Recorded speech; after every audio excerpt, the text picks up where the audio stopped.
to church. I have to be there to church. I have to keep my responsibilities, and yet my yes is the yes, my no is the no. So all these things are going through my head.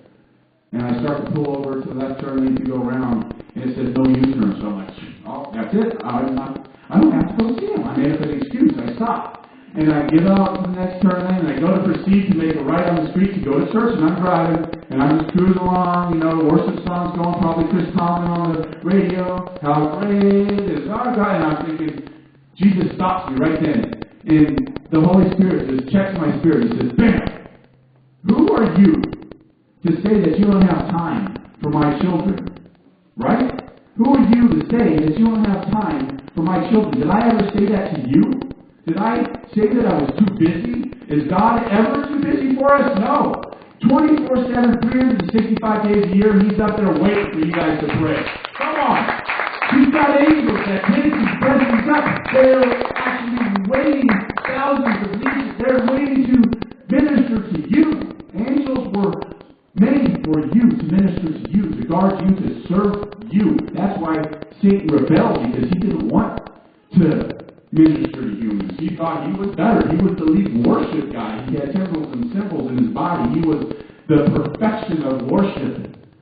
And his pride got him kicked out of heaven, and now he's stuck in hell forever.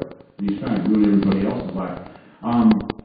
So I got checked. It's all right, fine. Turned around, went back, pulled over, stopped the car, grabbed the Bible, put a card in, had $3 in my wallet, walked over, and homeboy's sitting on his little wheelchair. He got a sign. As I'm walking, I'm praying. God, all right, what are we going to do? Let's do this. Touch this guy. Come on, I'm here, I'm doing it. And I noticed he's got a sign. Let's pretend this is a sign. Okay, we're pretending. We're pretending. Yeah, and written on it says, need help, chemo patient. It wasn't a punk rock hairdo. It was chemo spots from the hair falling out from the chemotherapy. And my dumb brain tried to get away. And I was too much of a hurry, busy, right under Satan's yoke. You get so wrapped up in your stuff, you're too busy to help.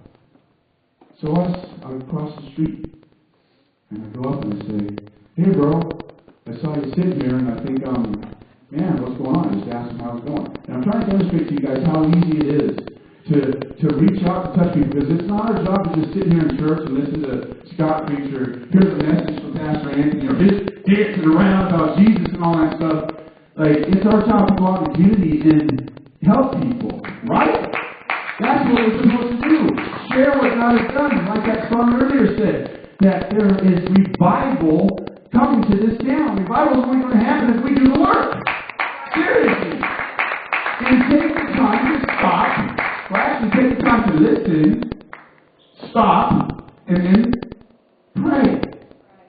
So I walked up to him, I started talking.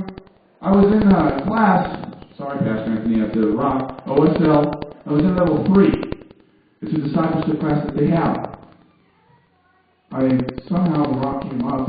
Homeboy was sitting there. He actually took level 3, so that was like a God shot right there. We get to talking. I start talking, invited to church. To wrap it up, just gave him the Bible, gave him money, was so stoked. Some guys jumped in the night before. They took his Bible. They took his water, the Gatorade bottle that he found on the street. And he was sitting in his wheelchair asking for money.